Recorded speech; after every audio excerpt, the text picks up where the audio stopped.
사탄교 고위사제의 말에 따르면 지옥을 통치하는 강력한 악마 4대 군주는 사탄, 베엘세부, 아스타로트, 아자젤이라고 합니다.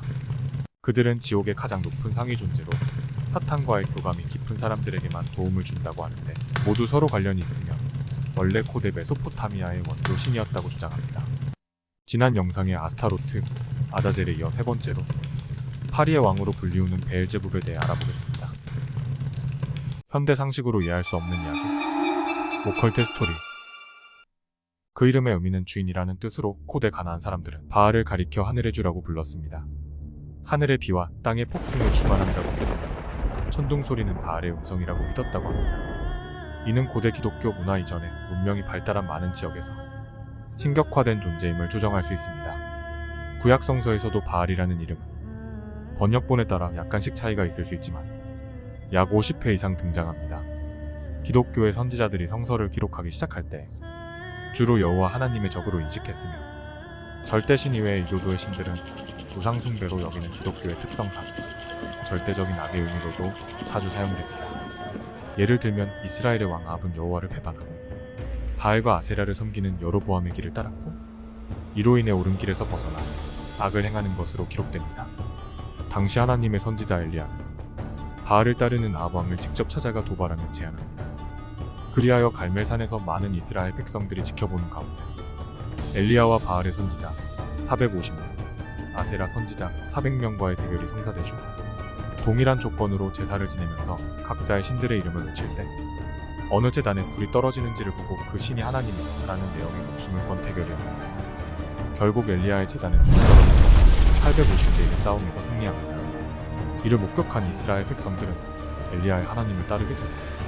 바알 신의 예언자들은 모두 사로잡혀 처형당하게 되죠.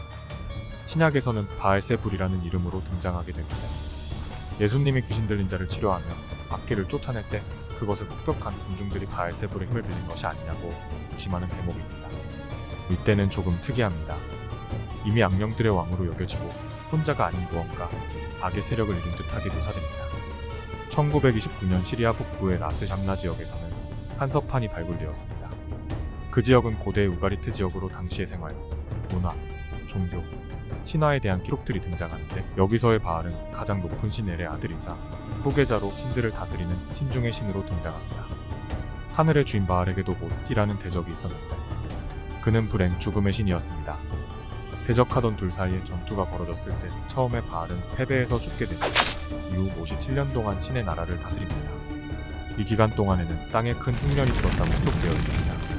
7년 후 바알의 누이자 애인인 아스타로트가 못과 싸워 승리합니다. 그를 죽여버리고 바알의 시체를 찾아 다시 살려냅니다. 살아난 바알은 세상을 다시 다스렸습니다.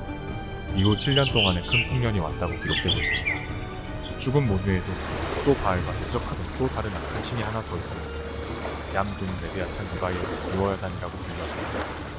이는 그리스 신화의 포세이돈과 같은 바다의 신이었습니다. 사람들은 얌 또는 레비아탄이 머리가 7개 달린 괴물로서 깊은 바다에 살고 있다고 생각했습니다. 바알과 얌의 전쟁에서는 바알이 승리하여 얌을 물리칩니다. 신기하게도 이 레비아탄은 성경에도 4번이나 등장하는데 전 영상에서 소개한 타락한 원시 바다의 천사 라합과 같은 존재라는 설이 있습니다. 학자들은 고대인들이 나일 악어를 보고 공포에 질린 목격담에 상상력이 더해져서 그렇게 표현되었을 것이라고 주장합니다. 어떤 미확인 생명체 마니아들이나 창조과학 신봉자들은 공룡이나 거대 해양 파충류를 의미하는 것이라 말하기도 하죠. 기록으로 분명히 존재하는 이 레비아탄은 어떤 존재였을까요? 요한계시록의 바다에서 올라오는 7머리와 10뿔의 짐승이 레비아탄은 아닐까요?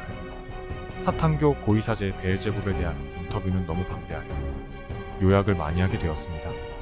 그가 어떤 지역에서 얼마나 위대한 신이었는지 그리고 그들의 신전의 위치 등 많은 것들의 내용들은 생략했습니다.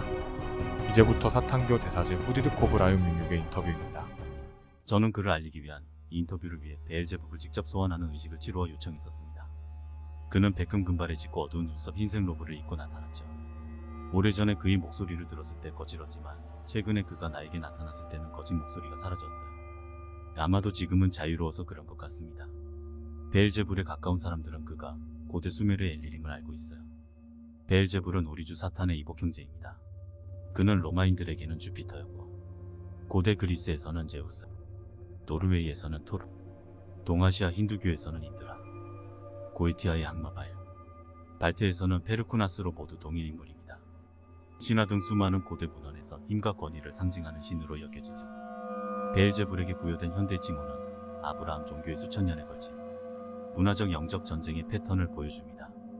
중상과 오보의 양은 매우 크지만 적들도 이를 인식했기 때문에 그 기록에서 은혜 빛, 극강의 영적 힘, 최고의 권위는 부인할 수 없었죠.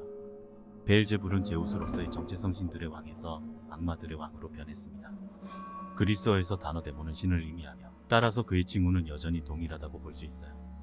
그는 실제로 악마들의 왕이니까요. 그의 의지는 신들과 인간들 모두를 다스리고 있어요. 베엘제불은 전쟁의 시작이나 끝을 시행할 수 있습니다. 보편적인 힘으로서 그는 막을 수도 없고 억제할 수도 없는데 이것은 힌두교에서 그의 무기 바즈라로도 상징됩니다. 베엘제불의 의지는 지배하는 의지입니다. 그는 그리스 신들의 판테온을 비롯해 많은 신들의 판테온의 리더였으며 가부장적이고 단단하고 정의를 중시하는 통치자로 상징됩니다. 사탄이 판테온과 신비의 내부를 지배하는 동안 베엘제불은 눈에 보이는 물질적 영역을 지배하는 자가 되었죠. 하지만 사탄이 항상 최고의 권위를 가지고 있습니다. 지옥에서 오직 사탄만이 그의 칙령, 선택 결정을 뒤집을 수 있어요. 적들은 그를 모독하기 위해 베엘제불 이름과 마찬가지로 제우스의 이름에서도 히브리어 한 글자를 제거했는데 이것은 많은 이교도 신들에게 종종 행해진 관행입니다. 파리 역병을 쫓아내는 자라는 제우스의 별칭에서 한 글자를 제거해 파리 중에 그 더럽혀진 자를 의미하도록 했죠. 그는 날아다니는 모든 것의 제왕으로 네피림이 지구에 왔을 때 공중을 통제했습니다. 베엘제불은 헌신적인 사탄 신도들 사이의 내분을 처리합니다. 사탄은 단결을 원하며 베엘제불이 이를 강요합니다. 사탄은 헌신적인 신도들끼리 서로 저주하는 것을 승인하지 않아요. 그래서 베엘제불은 그런 경우에 매우 엄격할 수 있습니다. 그분은 사탄의 원수들에게 천둥과 번개를 던지시는 주님이에요. 그의 축복을 누리기 위해서는 그와 사탄과 올바른 관계를 맺어야 합니다. 왜냐하면 그는 사탄의 법령을 시행하거든요. 그의 막대한 영향력은 현대에도 영향을 미쳐 목요일이라는 단어에 어원이 되었습니다. 후디드 코브라육 66의 인터뷰는 다소 허무맹랑하게 들리기도 했지만 길어서 영상에 다 다루지 못한 그가 주장한 근거들과 참고 문헌들은 방대했습니다. 성경에 따르면 네피림은 타락한 천사와 인간의 성관계로 태어난 거인으로 기록되었는데 그들이 지구에 올 때 공중을 통제했다 라는 말은 그들이 외계에서 온 존재라는 의미일까요? 앞서 언급한 많은 신화에서 여러분은 어떤 공통점을 발견하셨나요? 바알과 토르, 주피터, 제우스, 인드라 등의 공통점을 찾아보자면 이들은 모두 공기, 바람, 날씨를 주관하면서 특히 번개와 관련이 있었습니다. 고대의 사람들은 번개와 같은 거스를 수 없는 자연환경에 공포를 느끼고 각각의 신과 신화를 만들어냈을지도 모릅니다. 성경에 나오는 바알의 상징은 황소인데 그리스 신화에서 제우스는 틈만 나면 황소로 변신하죠. 이들은 모두 다른 종교, 다른 지역 문화권에서 등장하는 신들입니다. 지금과 같이 마음만 먹으면 뭐든 알아볼 수 있는 시대와 달리 고대에서는 어떤 메시지를 전하려고 해도 사람이 직접 움직였어야 했습니다.